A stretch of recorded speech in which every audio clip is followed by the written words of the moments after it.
அதிமுக எப்பேற்பட்ட கட்சி? எப்பேற்பட்ட கட்சி? அதிமுக உலகத்திலே 7வது கட்சி, இந்தியாவில் பெரிய கட்சி. கோவை, நீலகிரி, பொள்ளாச்சி மக்களவை தொகுதி வேட்பாளர்களை அறிமுகம் செய்து வைத்து அதிமுக முன்னாள் அமைச்சர் SP வேலுமணி உரையாற்றிய காட்சிதான் இது.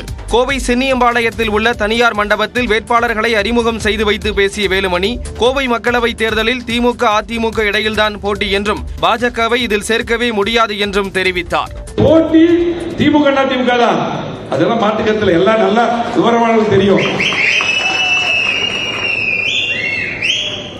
பாரதிய ஜனதா கட்சி உங்களுக்கு தெரியும் என்ன பர்சன்டேஜ் ஓட்டு இருக்கிறவங்க, 4% ஓட்டு. கோவைக்கு எந்த ஒரு நலத்திட்டங்களையும் முன்னெடுக்காத திமுக எந்த தைரியத்தில் ஓட்டு கேட்டு வருகிறது என்று கேள்வி எழுப்பிய SP வேலுமணி, அதிமுக வேட்பாளர் சிங்கை ராமச்சந்திரனின் வெற்றி உறுதி என்றும் பேசினார்.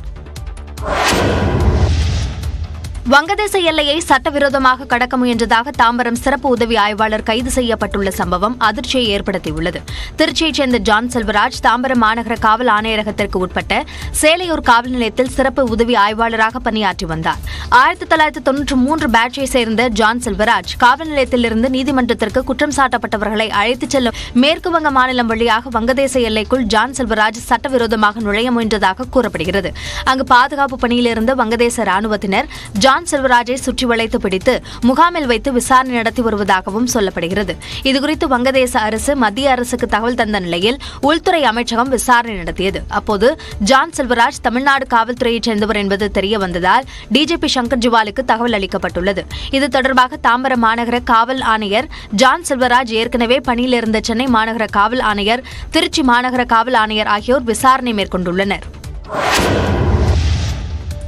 இமாச்சல பிரதேசத்தில் தகுதி நீக்கம் செய்யப்பட்ட காங்கிரஸ் முன்னாள் எம்எல்ஏக்கள் 6 பேர் பாஜகவில் இணைந்தனர். இமாச்சல பிரதேசத்தில் கடந்த மாதம் நடந்த மாநிலங்களவை தேர்தலில் காங்கிரஸ் அதிருப்தி எம்எல்ஏக்கள் 6 பேரும் சுயேட்சை எம்எல்ஏக்கள் 3 பேரும் பாஜக வேட்பாளர் ஹர்ஷ் மகாஜனுக்கு வாக்களித்து வெற்றி பெற வைத்தனர். இதனையடுத்து கட்சி மாறி வாக்களித்த காங்கிரஸ் எம்எல்ஏக்கள் 6 பேரையும் கடந்த பிப்ரவரி 29ஆம் தேதி அக்கட்சி தலைமை தகுதி நீக்கம் செய்தது. இந்த 6 சட்டமன்ற தொகுதிகளுக்கும் வரும் மக்களவைத் தேர்தலுடன் இடைத்தேர்தல் நடைபெற உள்ளது. இந்நிலையில் தகுதி நீக்கம் செய்யப்பட்ட முன்னாள் காங்கிரஸ் எம்எல்ஏக்கள் சுதீர் சர்மா, ரவி தாக்கூர், ராஜேந்திர ராணா, இந்தர் தத் லகன்பால், சைத்தன்ய சர்மா, தேவிந்தர் குமார் பூட்டோ ஆகிய 6 பேரும் பாஜகவில் இணைந்துள்ளனர். டெல்லியில் மத்திய அமைச்சர் அனுராக் தாக்கூர், இமாச்சல பிரதேச பாஜக தலைவர் ராஜீவ் பிண்டல் ஆகியோர் முன்னிலையில் அவர்கள் பாஜகவில் தங்களை இணைத்துக் கொண்டனர். குஜராத்தில் பாஜக வேட்பாளர்கள் 2 பேர் ஒரே நாளில் தேர்தலில் போட்டியிடப் போவதில்லை என்று அறிவித்தது அக்கட்சியில் அதிர்வலைகளை ஏற்படுத்தியுள்ளது.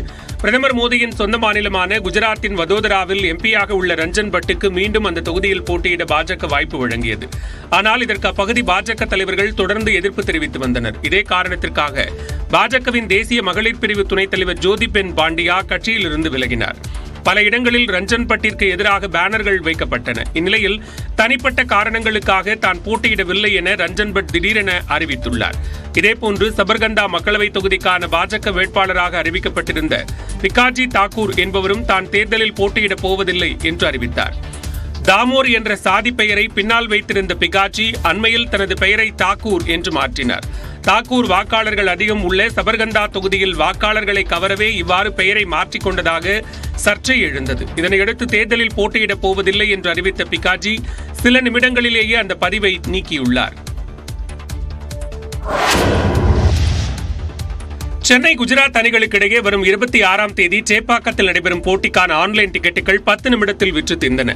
IPL நடப்பு சீசனில் நடந்த முதல் போட்டியில் சென்னை பெங்களூரு அணிகள் மார்ச் 22ஆம் தேதி மோதின. இதில் சென்னை அணி 6 விக்கெட் வித்தியாசத்தில் வென்றது. ஆன்லைன் முறையில் விற்கப்பட்ட முதல் போட்டிக்கான டிக்கெட் கிடைக்காததால் பல ரசிகர்கள் ஏமாற்றம் அடைந்தனர். இந்நிலையில் வரும் 26ஆம் தேதி சேப்பாக்கத்தில் நடக்க உள்ள சென்னை குஜராத் அணிகள் மோதும் போட்டிக்கான ஆன்லைன் டிக்கெட் விற்பனை காலை 10:30 மணிக்கு தொடங்கியது. எனினும் 10 நிமிடங்களில் டிக்கெட் விற்று தீர்ந்ததால் இந்த முறையும் பல ரசிகர்கள் அதிருப்திக்கு ஆளாகியுள்ளனர். டிக்கெட் வாங்க ஆன்லைனில் 2 மணி நேரமாக காத்திருந்தும் CSK விளையாடும் போட்டிக்கு டிக்கெட் கிடைக்காதது வருத்தம் அளிப்பதாகவும் சில ரசிகர்கள் தெரிவித்தனர். சென்னை பெங்களூரு இடையிலான முதல் போட்டிக்கு அதிகபட்சமாக 7,500 ரூபாய் வரை விற்கப்பட்ட டிக்கெட் சென்னை குஜராத் இடையிலான போட்டிக்கு 6,500 நிர்ணயம் செய்யப்பட்டது. குறைந்தபட்சம் 1,700 என்ற டிக்கெட் விலையில் எந்த மாற்றமும் செய்யப்படவில்லை.